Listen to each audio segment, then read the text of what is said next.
Hi, I'm Rosemary Allen, the host for the webinar series Let's Talk by the National Center for Pyramid Model Innovations. I am so excited to bring to you our latest webinar on preschool suspensions, the impact on families. This is one of the rare moments that we have to really listen to how parents are impacted by early childhood suspensions. But I want to warn you, what you'll see is raw, it's heartfelt, and at times it might challenge us to really settle down and listen to what families have to say. They'll be talking about race and discipline. You'll get insight into their children, who they are, how well they're loved, and what families need from you. Please be advised that the perspectives of the parents, they do not reflect our funders or the National Center for Pyramid Model Innovations. But what you'll see, I'm sure you will enjoy. So sit back, listen, and take note, because when a child is suspended, it not only impacts the child, and we know that it negatively impacts children. We know that children who are suspended are 10 times more likely to enter the juvenile justice system. They're more likely to drop out of school. They are much more likely to disengage from learning, from the learning process, and more likely to be suspended again and again and again. And what you'll learn from these parents is that they're impacted as well. They're impacted in terms of their relationship with their child, their ability to work and hold a job, and it impacts the relationship between the teacher and the child. So take a moment and enjoy this NCPMI webinar, Let's Talk series, Early Childhood Suspensions, the Impact on Family.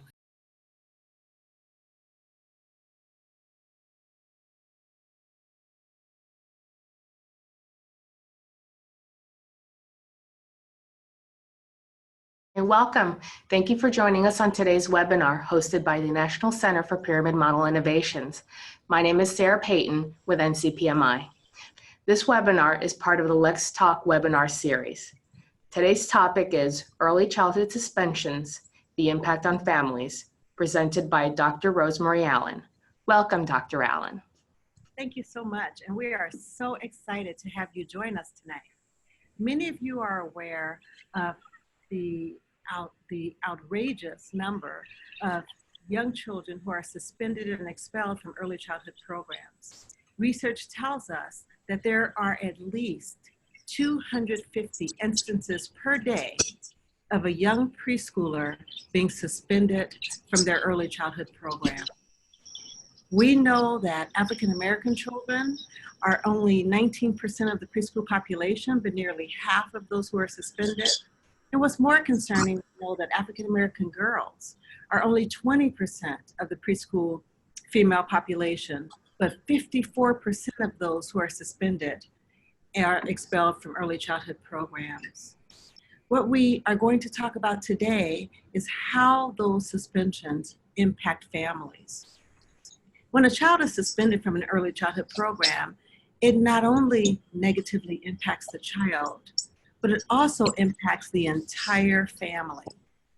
Parents often feel labeled, isolated, they feel shame, they feel hurt when they have been given a negative report about their child, and especially when their child has been asked to leave the program, if it's for a half a day or more, or sometimes even permanently. Families worry about how the school suspension will impact their child. Will it impact their development? Many parents worry about their ability to work. Because unlike older children who are suspended, when a young child is suspended, that child must be cared for. And many times it requires the adult to take days and hours from work. So an already stressful situation becomes even more stressful. They also worry about how the child will make up missed classwork, and also school suspensions can negatively impact the relationship between the parent and their child. So today we have two parents who are going to share their experiences of having a child who has been suspended, how it impacted their families, and some of the ways that they remedied the situation. But before we get started, I'd like to have Cassandra Johnson introduce herself, and then Evandra Catherine will introduce herself. Let's hear from you, Cassandra. Hi, I'm Cassandra Johnson. I first want to thank Dr. Allen for inviting me onto this webinar, knowing how passionate I am about this subject, having a little Black boy and experiencing this firsthand as a mother. My background is in early childhood education. I'm a chief operating officer for Hope Center, which is a nonprofit early childhood program. And then I wear two community hats. I am a co-founder along with Dorothy Chaplin and Sina Harjo for the co-founding and I am the president of the National Black Child Development Institute Denver affiliate chapter. My other community hat is in co-directing for Our Voice, Our Schools, which is actually a 7 empowerment campaign, as well as a coalition that really addresses suspensions and expulsions from the preschool to prison pathway. So not just for early learners, but how the impact happens at every grade level, all the way through high school. So thank you for having me on. Thank you, Cassandra.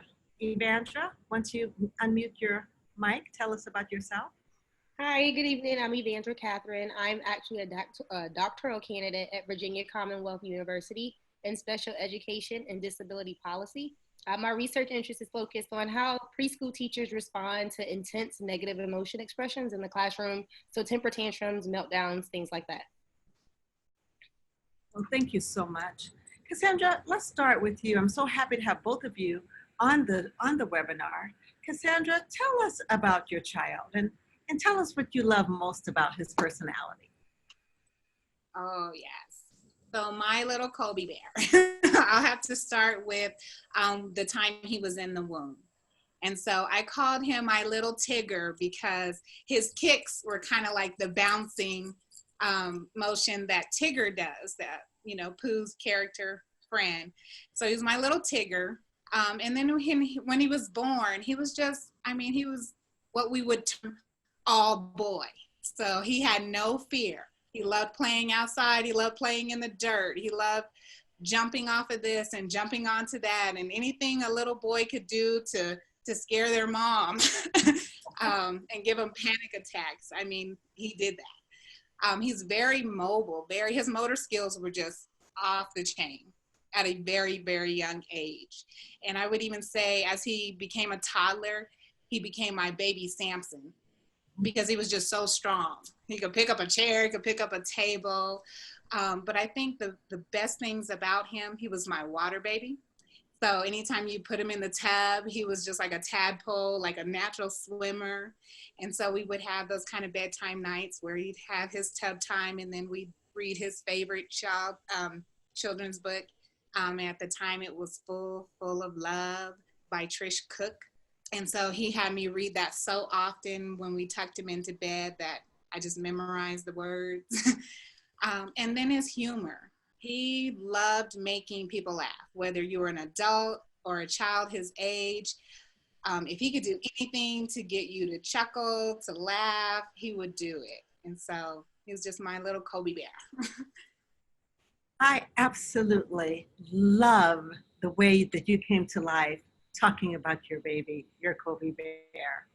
And the things that you expressed about him and his personality, just being so active and loving the water and all of those things, I can imagine that when he started to school, that the things that you loved and grew fond of may have caused some problems at school. Can you tell us about the first negative report you ever received on your son?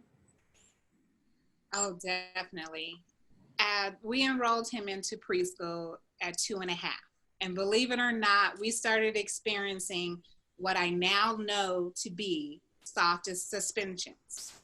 so what was happening based on his behavior or whatever they did not like in the classroom, he was being removed and being sent up front to the office, whether to an administrator's office or to the principal's office. And so we started seeing that as early as 2.5.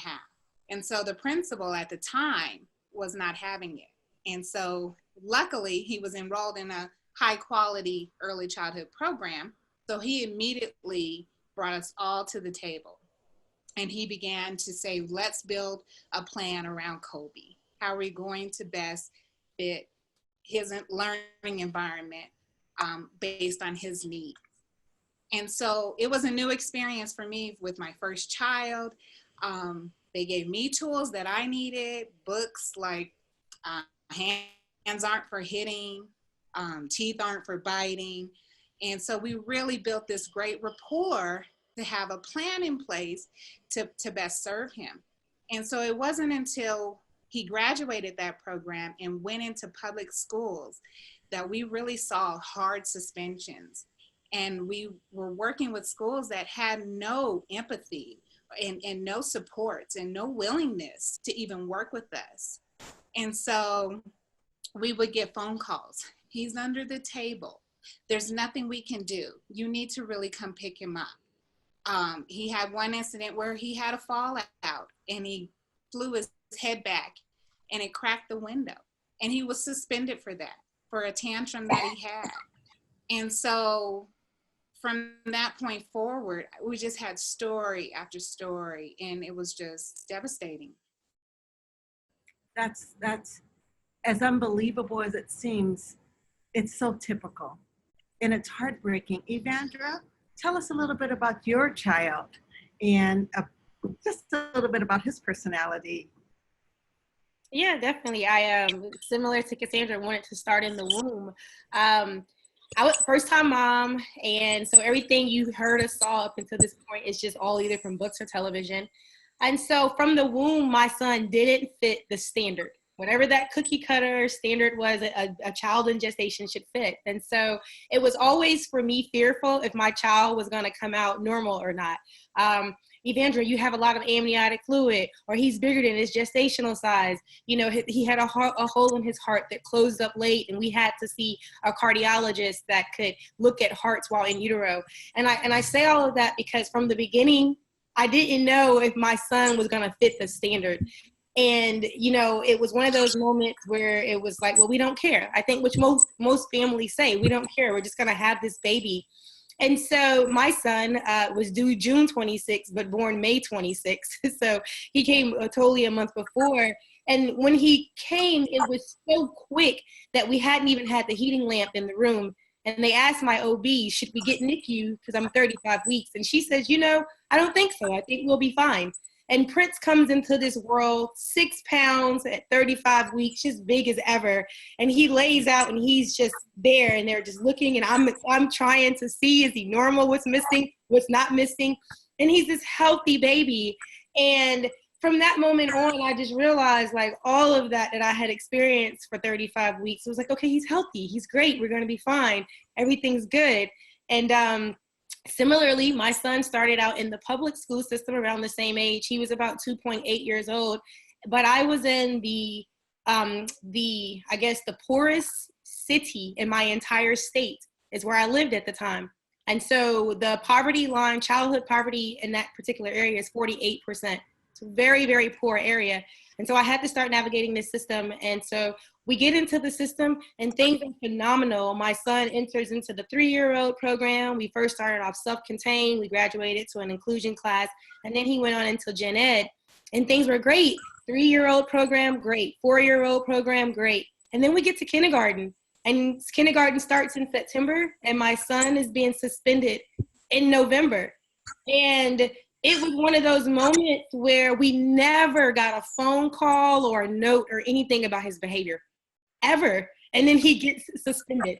And so you think as a parent, similar to your school experience, you have to do a repeated amount of things at school to get suspended. And then there is those warnings up until, like, they get your phone call home, we're working on our way to suspension, we're trying to not suspend. But that didn't happen for me. And so I ended up with this kid coming home to me. He was suspended twice in kindergarten before we came to the resolution. But the second time he says, you know, mommy, they say I'm bad. And I'm just like, oh my goodness, bad? We don't even use that word. And so, you know, for me, Prince was just always this kid that was in his own world that just never fit the standard. But me as a first-time mom, I'm trying to find out, where is his standard? And when will his standard be recognized as just okay for him? Thank you. You've touched on something that I'm seeing more and more often. And I'm wondering, Cassandra, if you also experienced this with Colby, that how children perceive themselves after this incident. I heard you say that Prince said that they think he's bad. How did Colby respond, Cassandra? As a new mom, you know, I really thought something was wrong with my child.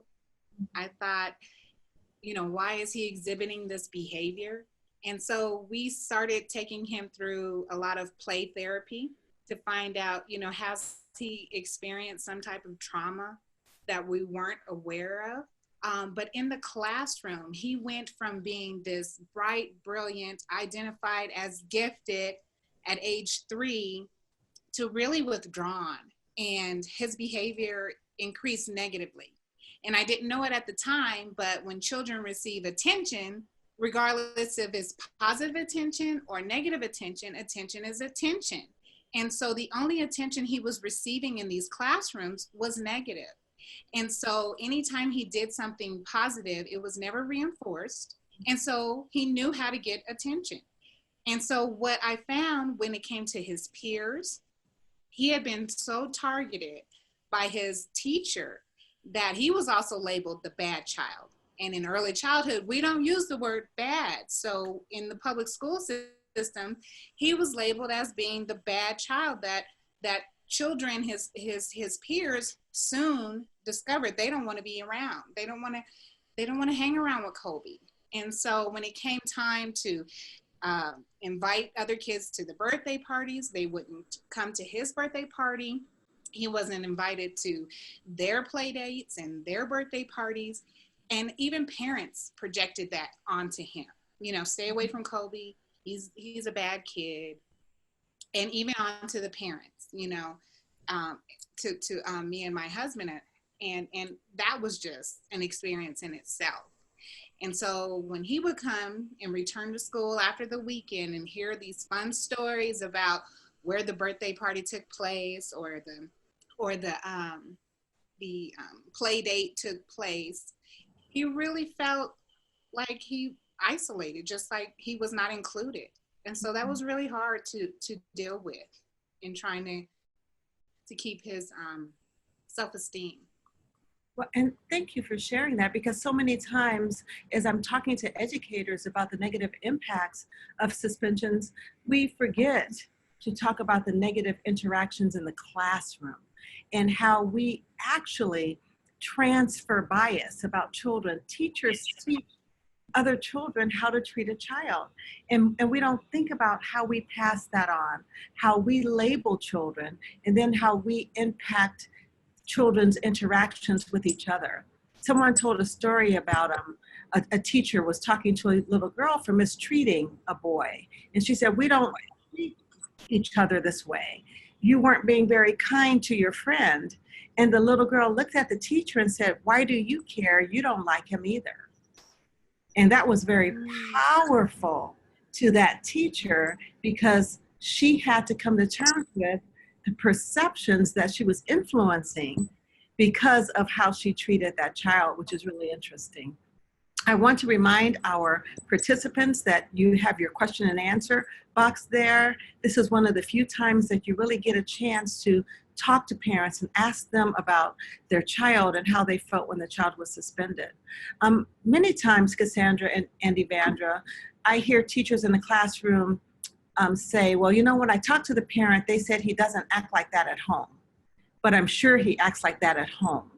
So I'd like you to tell me, if the behaviors that were reported on your child at school, did you see them at home and how they were different and why or why not? I'm sure. You know, like I said, with Kobe, he was all boy. And so, what behaviors I saw him demonstrate were typical boy behaviors. Very active, um, just very mobile. You know, not really wanting to sit down. Um, I would say yes to a degree, but when he had educators of color, especially Black educators, they didn't see it as a problem. They embraced it. They loved that about him, and they were able to foster his learning around it.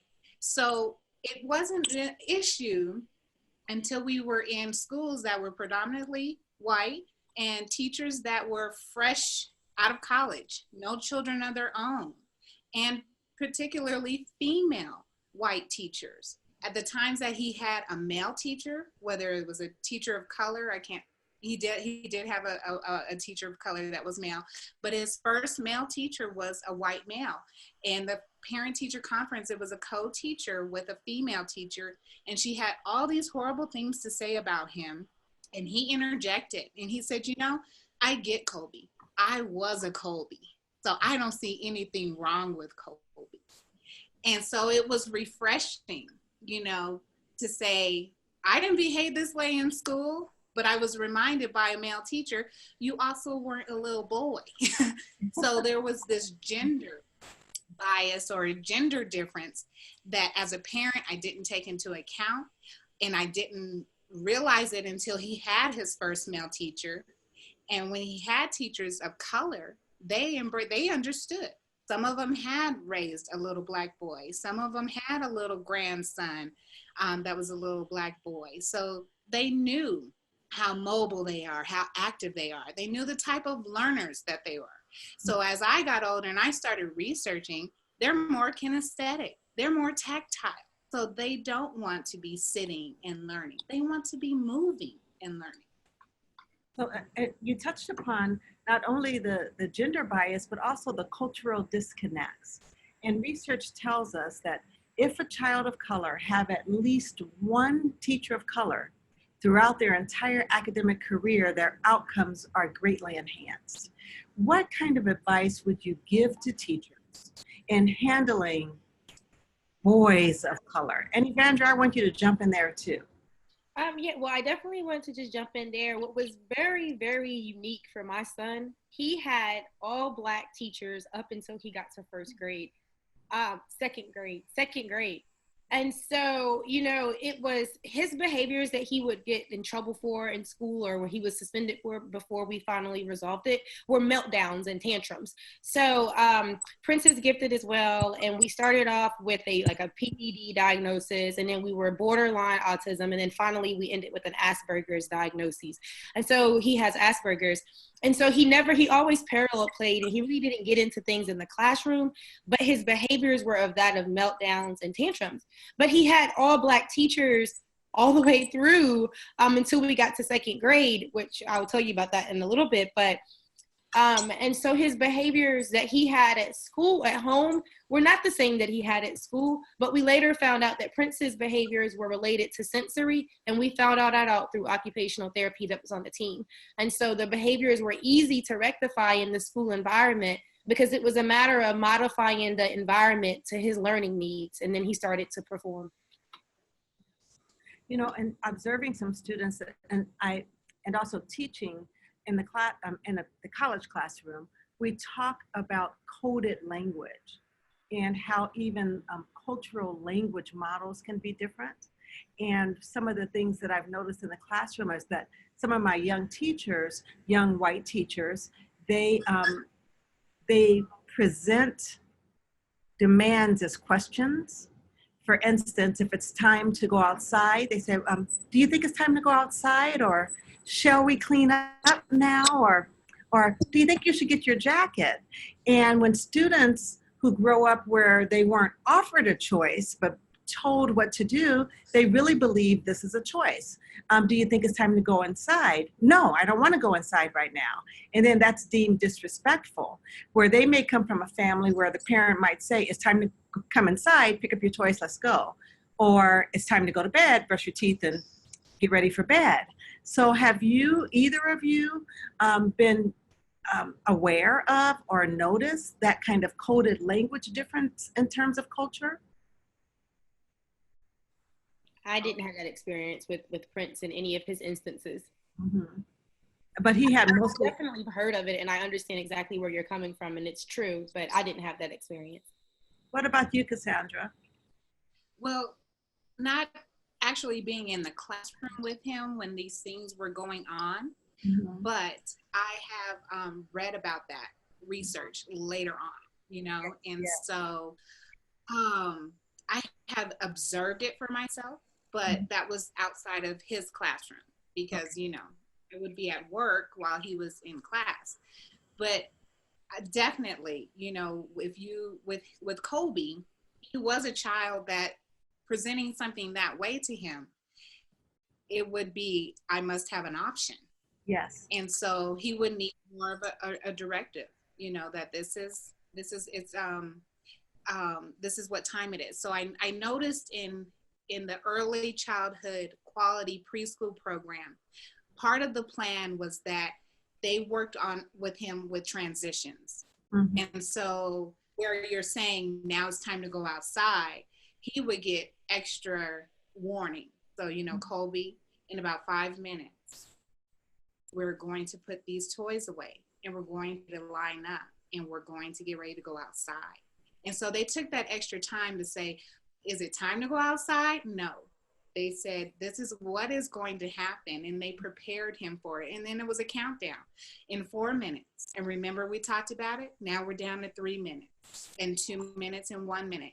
And so that worked for him. But as soon as I said, we go into the public school systems and trying to communicate with his new teacher, you know, these are some things we can put in place. They worked at the school he was with at before. And there just wasn't that openness to do so. So I can't say exactly, but yes, I can imagine that created a lot of his defiance.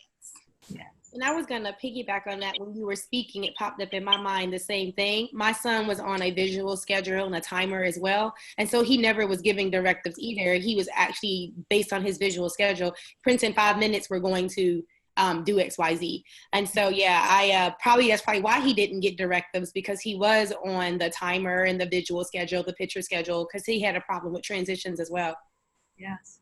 One of the attendees have asked, did you have the opportunity to be on a team to develop a behavior support plan for your child? And if so, what was the most helpful thing about it? I did, Cassandra. I don't know if you did. Just what I had explained early on in his preschool experience, that the whole team came together. We had a behavior modification plan. We also had what are the best supports for him. In the public school, when he entered public school, they immediately went to, instead of creating a team, knowing that he came from being tested as gifted, coming out of a gifted program, they immediately said, we're going to have to test him for special education. And that is the only way we can, quote unquote, give him a team. And of course, I was very open to it. Part of the early childhood background I have a full understanding of what special education entails. So I was like, yes, whatever needs to happen, let's make happen. And of course he failed those tests because he wasn't behind academically. He was actually gifted, but they didn't want to administer a gifted test. I guess there was something about you had to be in 3rd grade or beyond. So that wasn't available. And so since he failed the special education test, they said we cannot provide him any supports. There was nothing as far as a team that they could put together because there was be no funding and no supports for him. So I was not able, once he entered that system, to be able to be on a team to support him. Cassandra, tell us about your experience on a team for behavioral support. My experience was definitely unique. This kind of goes into a story that would come at the end, but comes now. The second time my son was suspended, that was the last time that my son was suspended. And it was because I called the superintendent of my school district someone from central office comes over to the school the next morning. And when he comes, he brings with him an autism special. He brings with him speech and language, OT. I had the general ed teacher, special ed teacher, vice principal, myself and dad, all in the room. And I wanted to hear from each person there, what was the problem? And so ultimately the problem was they wasn't implementing his IEP ultimately, because he had been on an IEP, like I said, since 2.8 years old. But the other part of it was that they had never given him a functional behavior assessment. And so per IDEA, if you're suspending a child, they're supposed to get an FBA or a functional behavioral assessment where they figure out what the function of his behavior is. And then afterwards, a behavior intervention plan is designed for the child. And so we went through that entire process, as daunting as each individual made it seem, because each teacher that he interacted with had to record his behavior. So that's humanities and his gen ed teacher. And so long story short, with the team that I had put together, it wasn't your typical team. And so with this team that I had and this behavior intervention plan, it was now in place. And so they were implementing these strategies, and then he didn't have these issues anymore. So BIP was perfect. But the problem was, after we developed the BIP, the antecedent to his behavior, the precursor to his behavior was the environment. And so what we implemented very immediately was an ability for him to move out of the classroom or a designated space in the classroom that he could go to and withdraw to. And so ultimately the BIP was the start of us learning that he had sensory issues. And then OT just kind of came in and just took over the entire team for us, because OT had every strategy that worked. And from that point forward, I didn't have any more problems out of my son. Of course, he was never suspended again, but it was that FBA process and that BIP process that at least gave us something to work with. But what was the function of his behavior? Because it was just like, well, Prince is just having meltdowns. He's not communicating. Okay, but what's causing these behaviors in the classroom? Because he didn't have any academic or cognitive challenges. So what is it? And so as a result of that BIP process, we got to what it was. And it was definitely the environment was just not suited to his learning. And at the end of that process, we ended up getting a one-on-one. And he had his one-on-one until he got to third grade, which is, he's in third grade now. And he starts the semester off and he says, you know, Mom, I don't think I need this one-on-one anymore. And he had him since kindergarten. And so we got rid of his one-on-one when we came back from Christmas break. So this spring, it's March, and all blue days. So the BIP was it. That is so amazing. And it's incredible that Prince was able to benefit from an FBA, but Kobe wasn't, because he did not qualify for services. And this is the beauty of the pyramid model when we think about the pyramid and its implementation. And I am actually in love with how we are using pyramid model and looking at everything through an equity lens now. And one of the things, and I'll just give you an overview. I know most of the participants are aware of pyramid and how it works, but we know that at the very the lowest level, level one, that when we implement level one to fidelity, that 80% of children's needs will be met.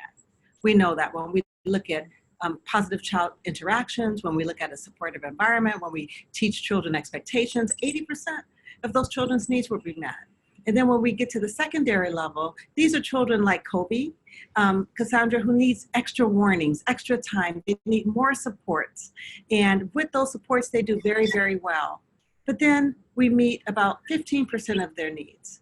And then when we get to the top of that pyramid, when behaviors are persistent and ongoing, and they've been a little resistant to the levels 1 and 2, that's when we implement this functional behavior assessment. And it doesn't depend on a diagnosis. It doesn't depend on an IEP, but it allows teachers to really take a look at the antecedents for this behavior, what's causing the behavior. And just like what happened in Prince's case, sometimes you find out it's the environment. It is the very environment that we think children should be able to succeed in that's actually causing some of the behaviors. I understand fully what's happened with Prince. I have a son born 6 weeks early at 6 pounds who has sensory issues. And he would have wedding accidents because the toilet flushing was too loud for him. And the hand dryers were too loud, so he stayed away from the bathroom. And we kept getting reports about accidents and saying he's not toilet trained. And it took us a long time to realize that those noises really set him off sensorially. So when you think about what children need, and this is for participants, we should always be willing to support that child at the highest level, well, actually at the lowest level first. But when they get to the point where we're seeing persistent behaviors, is not to wait for that behavioral, functional behavior assessment so that we can begin to really look at our environment and the antecedents to address that child's needs, and also to teach the child replacement skills.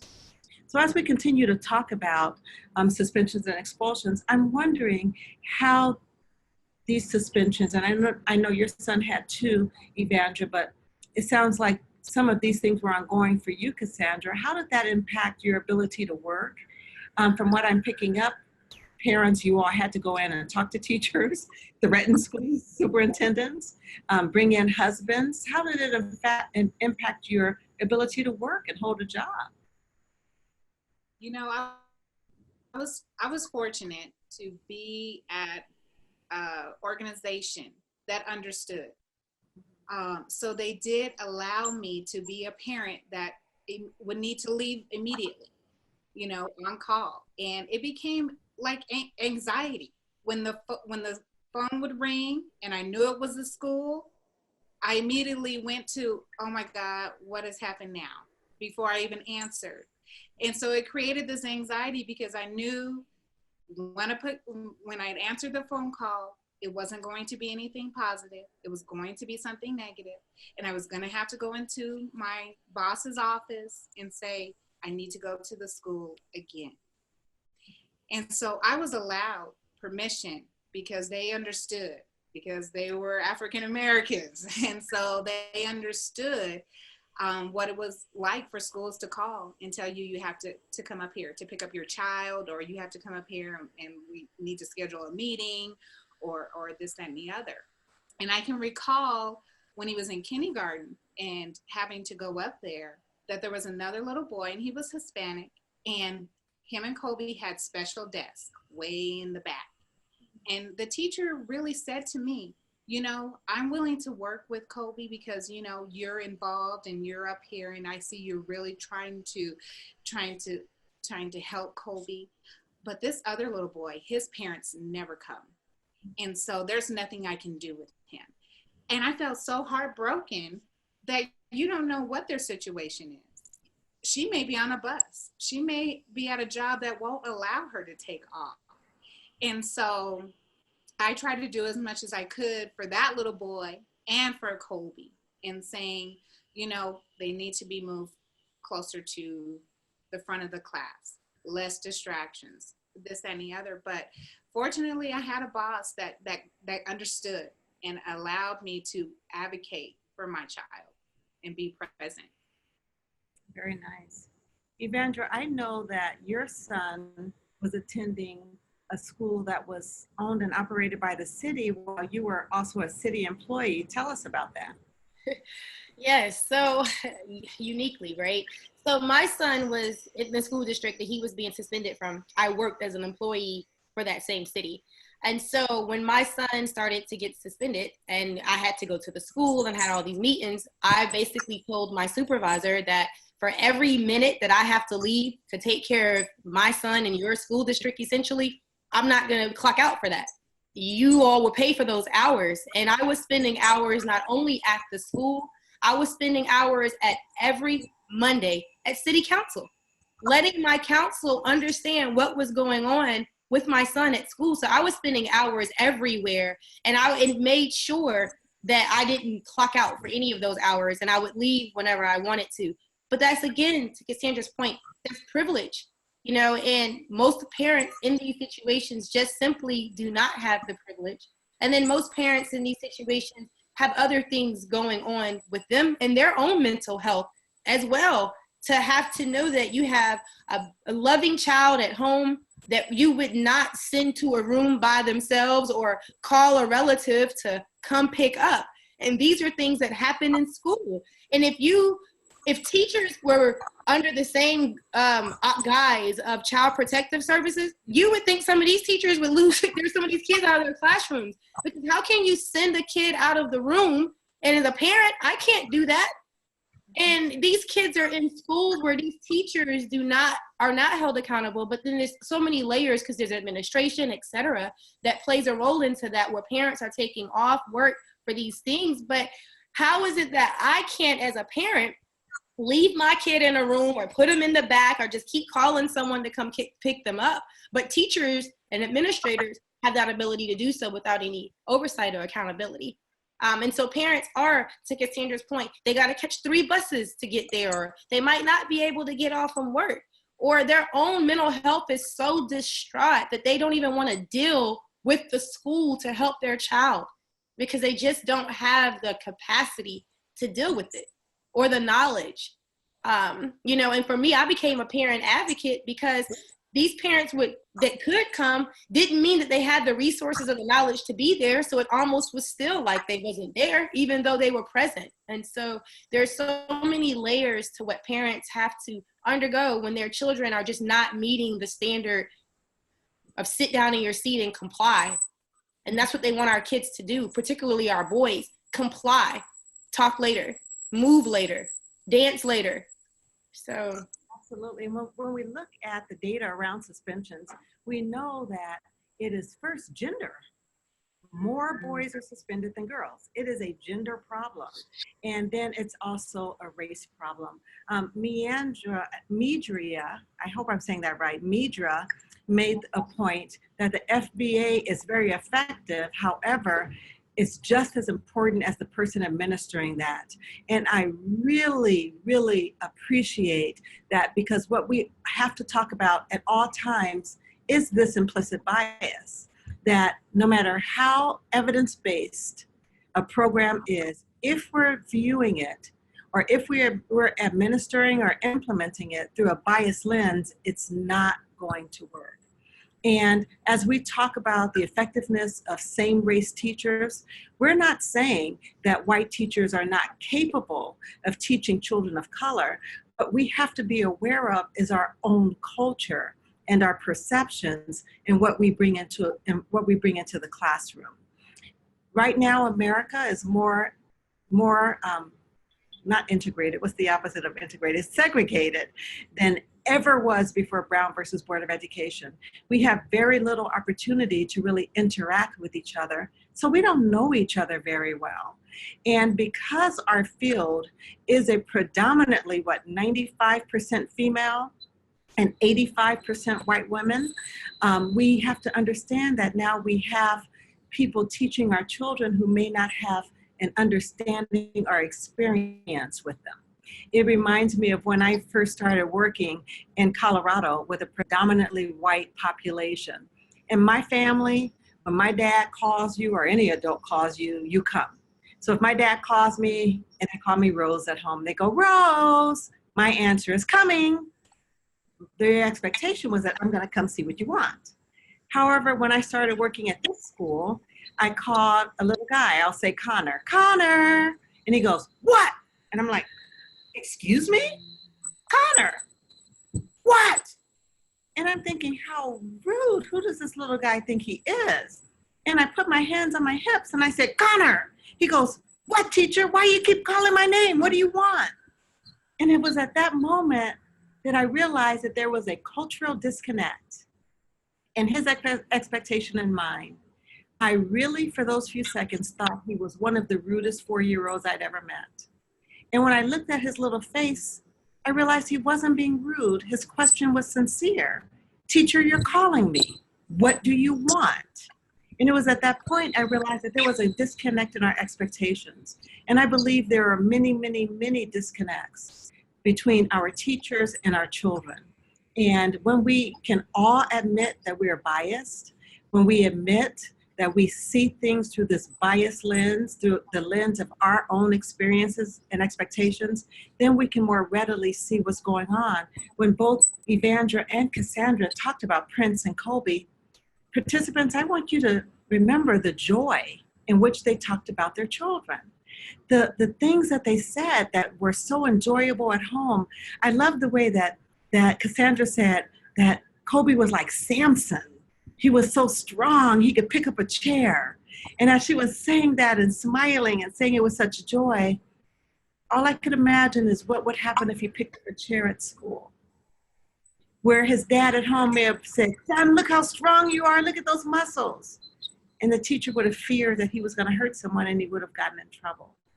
So my question is, how do we reconcile those cultural differences and cultural disconnects so that children of color, especially little Black boys, aren't sent home and suspended and being in trouble for things that are absolutely wonderful?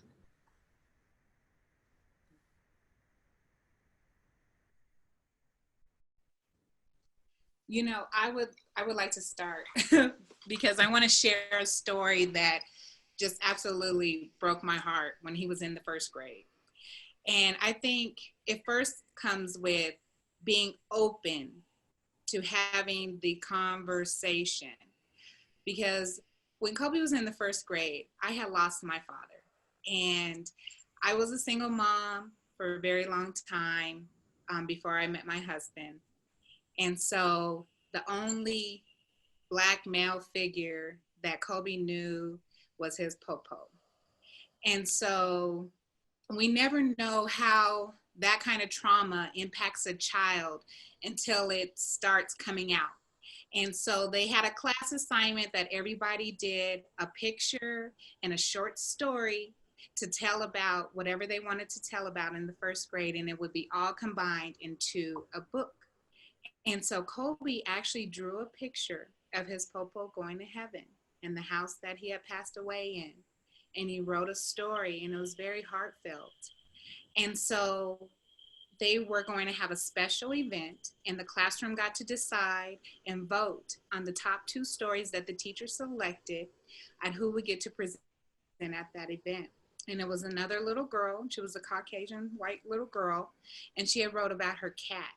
And since there was so much negative interactions with Kobe in that classroom amongst his peers and with the teacher, the other students voted for the little girl.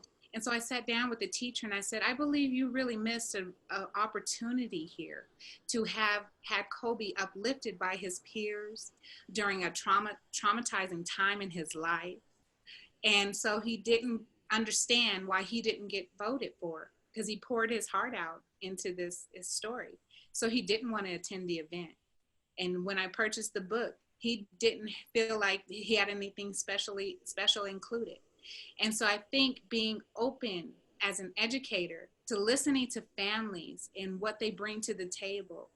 And at the time, I didn't have the language to say your implicit bias impacted my son in this way. And it wasn't until I met Dr. Allen and Allen made this revelation that what happened is truly out of that teacher's control. It was out of my understanding. But if we come to the table open to listen to one another, we can best support and even better ourselves in whatever way that is. So I think that's the first step. Thank you. Thank you. As we begin to wrap up, and I appreciate that, Cassandra. And Evandra, what would be your final words to participants tonight? My final word, if all the participants were parents, is to make an ally out of someone on that team and believe the strategies that they tell you that don't seem like they may not work for your child, because they may work. You know, my son I was told, go buy him Under Armour and put it under his clothes and make sure it's one size too small. And you know, as a parent, you're thinking, you get paid all this money to tell me to put Under Armour on my child. Well, you know what? Under Armour was what my child needed. And that was in kindergarten. I got a note from his occupational therapist just about a week ago. My son's 8. And she said, you know, Prince chews on a lot of things at school. I think he should have a Chewy. It's this little thing that you wear around your neck and he could chew on it. She sent me home the Amazon printout, how to buy it. My son comes home and I said, Prince, do you need a Chewy? Like, are you chewing on things? Like, I'm trying to understand this Chewy thing. And you know what? He looks at me and he says, yeah, Mom, I need something to chew on. I do. And so I say these things because there were so many other little things that were told to me. Push, pull, dangle. Let your child push on his seat, pull up on his seat, dangle his arms. And I'm thinking, these people are paid all this money and this is what they're telling me are going to work for my son. And it worked. Every bit of it worked. All that sound like nonsense and it worked. He even had a little engine on his desk that he could move to red light, yellow light, green light for when he was getting upset. And I was just like, you gotta be kidding me. It works. Parents, it works. Take those little tidbits and those things, especially if they're coming from occupational therapy, and you own those things and you try them. You try the Under Armour, you try the Chewies, you try the push, pull, dangles, you try it all, the withdrawal, calming space. You try all the things because you don't know what the stimuli are that are causing your child to act in the behaviors that are seen to be disruptive or inappropriate or not socially acceptable. And so my only word today to parents is to trust your team and some of those hand-me-down strategies that you just simply think they don't get paid enough to tell you. They work. Thank you. Thank you so much. So as we wrap up, I'm sorry. Cassandra? Yeah, I was going to say, I think the biggest thing when it comes to being a parent, I did not know. I thought I was by myself. And I want parents to know that you are not by yourself. And it is not your child that has this issue. There is a larger systemic, even racial issue sometimes that is taking place. And so I wanted to share that because I did feel alone. I did feel like I had a child that had a lot of issues. But as I met more parents that had little Black boys, as I met more parents going through this, I realized it wasn't our little boys. It wasn't. And so I want parents to know that and to share their stories. Absolutely. Thank you so much. You know, Walter Gilliam said that in all of his career, he'd never seen a suspension occur when the teacher and parent knew and liked each other. This is an opportunity for parents and teachers to really partner together. You've heard from the parents. It is our hope that this webinar will encourage you to reach out to parents, to check yourself, to do whatever is necessary so no child walks away from your classroom thinking they're bad, feeling they're bad, feeling like they're dispensable and they don't matter. Reach out to your parents, talk to your parents, partner together so that we can keep our children in school. Thank you to our amazing panelists. Thank you for sharing your joys and your pain with us today. I know you're making a difference, and we really appreciate you for coming out and sharing your story. Thank you so much to all our panelists for their wonderful insights, and we really appreciate you sharing your stories with us. I would like to now invite our attendees to visit our website, challengingbehavior.org. Here you can sign up for our other upcoming webinars, as well as access our recordings and our many pyramid model resources and trainings. Once again, please remember to provide your feedback on this webinar via our post-webinar evaluation, which will be coming to you via email. For those of you viewing the recorded webinar, you can access the evaluation survey and certificate of attendance by typing the web address below in your internet browser. This now concludes our webinar. Thank you all, and have a great rest of your day.